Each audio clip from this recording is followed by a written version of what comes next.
नमस्कार दोस्तों, मैं गोविंद कुमार अपने चैनल जीडीए एजुकेशन पर आपका हार्दिक स्वागत और अभिनंदन करता हूं। दोस्तों, मैं हिंदी टीजीटी पीजीटी संबंधित प्रश्न लाया हुआ हूं, जो आपकी परीक्षा की दृष्टि से बहुत ही महत्वपूर्ण हैं। तो दोस्तों, आइए शुरू करते हैं। हमारा पहला प्रश्न है कि आदिकाल का नामकरण विभिन्न विद्वानों द्वारा क्या कहा गया। पहला है हमारा बीज वपन काल। आदिकाल का नामकरण बीज वपन काल किसने कहा? आचार्य महावीर प्रसाद द्विवेदी ने। वीर गाथा काल। आदिकाल का नामकरण वीर गाथा काल किसने कहा? आचार्य रामचंद्र शुक्ल ने। आदिकाल का नामकरण सिद्ध सामंत काल किसने कहा? राहुल सांस्कृत्यायन ने। चौथा आ जाता है हमारा संधिकाल एवं चारण काल का नामकरण किसने दिया? डॉक्टर रामकुमार वर्मा ने। आदिकाल को आधार काल का नामकरण किसने दिया? सुमन राजे और मोहन अवस्थी ने दिया। फिर आ जाता है दोस्तों हमारा प्रमुख पुस्तकें और उनके लेखक, जिसमें पहला क्वेश्चन है दोस्तों कि हिंदी साहित्य का इतिहास दर्शन किसने लिखा? डॉक्टर नलिन बिलोचन शर्मा। और दूसरा आ जाता है हिंदी साहित्य का दूसरा इतिहास, इसको लिखा है डॉक्टर बच्चन सिंह ने। तीसरा क्वेश्चन आ जाता है दोस्तों हिंदी साहित्य का वैज्ञानिक इतिहास किसने लिखा? डॉक्टर गणपत चंद्र गुप्त ने। चौथा आ जाता है हिंदी साहित्य का आधा इतिहास, इसको लिखा है दोस्तों सुमन राजे ने। फिर आ जाता है दोस्तों हमारा पांचवा क्वेश्चन हिंदी साहित्य का विवेचनात्मक इतिहास, इसको लिखा है सूर्यकांत शास्त्री ने। छठा आ जाता है हिंदी साहित्य का आलोचनात्मक इतिहास, इसको लिखा है डॉक्टर रामकुमार वर्मा ने। सातवां आ जाता है हमारा हिंदी साहित्य का उद्भव और विकास, इसको लिखा है आचार्य हजारी प्रसाद द्विवेदी ने। फिर आ जाता है हमारा हिंदी साहित्य का आदिकाल। हिंदी साहित्य का आदिकाल लिखा है आचार्य हजारी प्रसाद द्विवेदी ने। नौवां आ जाता है हमारा हिंदी साहित्य की भूमिका, यह भी आचार्य हजारी प्रसाद द्विवेदी ने लिखा है। नेक्स्ट आ जाता है दोस्तों हमारा 10वां, वो है हिंदी साहित्य एवं संवेदना का विकास। हिंदी साहित्य और संवेदना का विकास इसको लिखा है डॉक्टर रामस्वरूप चतुर्वेदी ने। फिर 11वां आ जाता है दोस्तों हिंदी साहित्य का अतीत। हिंदी साहित्य का अतीत लिखा है विश्वनाथ प्रसाद मिश्र ने। अब दोस्तों आ जाता है हमारा रीतिकाल का नामकरण विभिन्न विद्वानों द्वारा क्या कहा गया। तो रीतिकाल को अलंकृत काल कहा है मिश्र बंधुओं ने। दूसरा है रीतिकाल को रीतिकाल की संज्ञा किसने दिया? आचार्य रामचंद्र शुक्ल ने। तीसरा आ जाता है रीतिकाल का नामकरण कलाकाल किसने कहा? रीतिकाल को कलाकाल किसने कहा? रमाशंकर शुक्ल रसाल ने। रीतिकाल को श्रृंगार काल किसने कहा? विश्वनाथ प्रसाद मिश्र ने। अब आ जाता है दोस्तों प्रमुख रचना एवं रचनाकार। ये आदिकाल की रचनाएं हैं दोस्तों, और ये अक्सर परीक्षा में पूछी जाती हैं।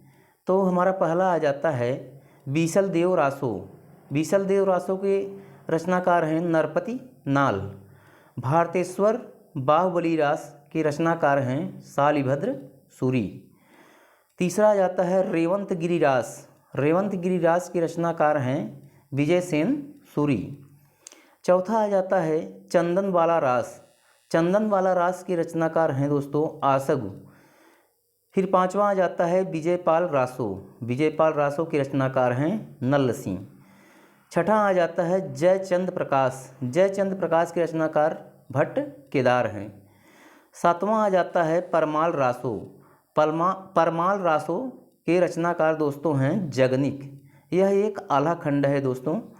और आठवां आ जाता है पृथ्वीराज रासो। पृथ्वीराज रासो के रचनाकार चंद वरदाई हैं। नौवां आ जाता है खुमार रासो। खुमार रासो दलपति विजय हैं।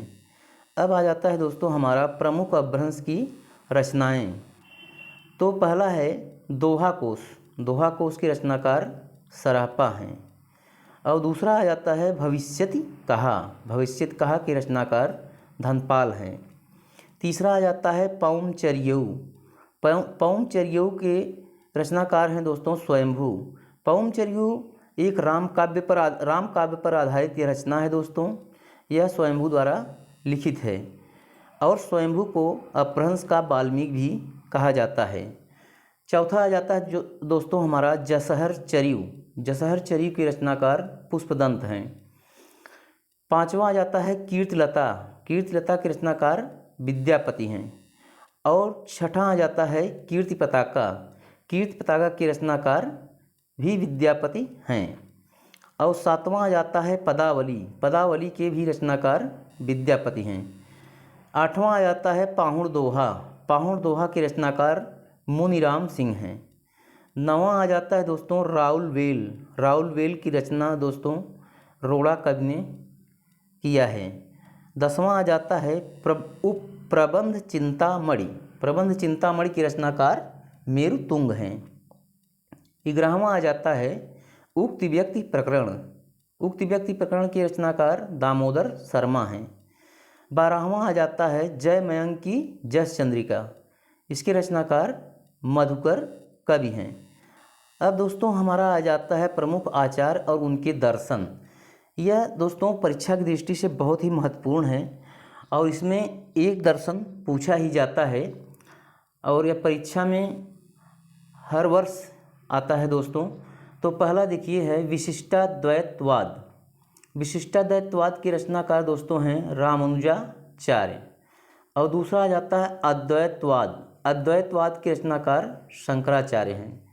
तीसरा आ जाता है शुद्धाद्वैतवाद। शुद्धाद्वैतवाद के दर्शन के प्रवर्तक कौन हैं? वल्लभाचार्य। और चौथा आ जाता है द्वैतवाद। द्वैतवाद के प्रवर्तक मध्वाचार्य हैं। पांचवा आ जाता है द्वैताद्वैतवाद। इसके प्रवर्तक निम्बकाचार्य हैं। अब आ जाता है दोस्तों प्रमुख संप्रदाय और उनके प्रवर्तक। पहला है राधा वल्लभ संप्रदाय। राधा वल्लभ संप्रदाय के प्रवर्तक कौन हैं? हितहरि वंश हैं। दूसरा आ जाता है रुद्र संप्रदाय। रुद्र संप्रदाय के प्रवर्तक विष्णु स्वामी हैं। और तीसरा आ जाता है चैतन्य संप्रदाय। चैतन्य संप्रदाय के प्रवर्तक चैतन्य महाप्रभु हैं। चौथा आ जाता है सखी संप्रदाय। सखी संप्रदाय के प्रवर्तक कौन है दोस्तों? स्वामी हरिदास। और पांचवा आ जाता है ब्रह्म संप्रदाय। ब्रह्म संप्रदाय के प्रवर्तक मध्वाचार्य हैं। और छठा आ जाता है श्री संप्रदाय। श्री संप्रदाय के प्रवर्तक रामानुजाचार्य हैं। सातवां आ जाता है सनकादिक संप्रदाय। इसके प्रवर्तक हैं दोस्तों निम्बारकाचार्य। आठवां आ जाता है वल्लभ संप्रदाय। वल्लभ संप्रदाय के प्रवर्तक वल्लभाचार्य हैं। फिर दोस्तों आ जाता है हमारा प्रमुख रचना और उनके रचनाकार। तो ये दोस्तों हमारी जो है आजकल की रचनाएं हैं। तो इसमें जो है कि पहला जो है ग्रंथ किसने लिखा? तो इस्तवार दलाल एत्यूर एंदुई हिंदुस्तानी के लेखक कौन हैं? गारसा द तासी। और दूसरा आ जाता है दोस्तों the modern vernacular literature of Hindustan. इसके लेखक हैं जॉर्ज ग्रियर्सन। तीसरा आ जाता है मिस्र बंधु विनोद। इसके रचनाकार मिस्र बंधु हैं। चौथा आ जाता है दोस्तों श्रावकाचार्य। श्रावकाचार्य के रचनाकार देवसेन हैं। और पांचवा आ जाता है दब्ब सहाव पयास। इसके रचनाकार देवसेन हैं। छठा आ जाता है संदेश रासक। संदेश रासक के रचनाकार अब्दुल रहमान हैं। सातवां आ जाता है खालिक बारी। खालिक बारी के रचनाकार अमीर खुसरो हैं। आठवां आ जाता है शब्दानुशासन। शब्दानुशासन के रचनाकार हेमचंद हैं। नौवां आ जाता है प्राकृतिक प्रकाश। प्राकृतिक प्रकाश के रचनाकार वररुचि हैं। 10वां आ जाता है कुमारपाल प्रतिबोध।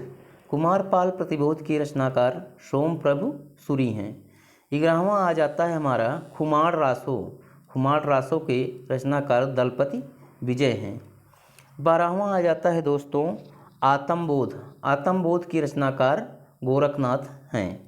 13वां आ जाता है रणमल छंद। रणमल छंद के रचनाकार श्रीधर हैं दोस्तों। चौथा आ जाता है वर्ण रत्नाकर। वर्ण रत्नाकर के रचनाकार ज्योतिरीश्वर ठाकुर हैं। 15वां आ जाता है कुवलयमाला। कुवलयमाला के रचनाकार दोस्तों उद्योतन सूरी हैं। तो इस प्रकार दोस्तों हमारा 70 क्वेश्चन हुआ, जो आपके हिंदी टीजीटी पीजीटी परीक्षा की दृष्टि से बहुत ही महत्वपूर्ण हैं। और इस प्रकार से दोस्तों हम आपके सामने परीक्षा की दृष्टि से प्रश्न लाते ही रहेंगे। और हमारे चैनल को सब्सक्राइब करिएगा और बेल आइकन दाबिएगा, जिससे अगले वीडियो की नोटिफिकेशन आप तक पहुंचती रहे। तो दोस्तों नमस्कार।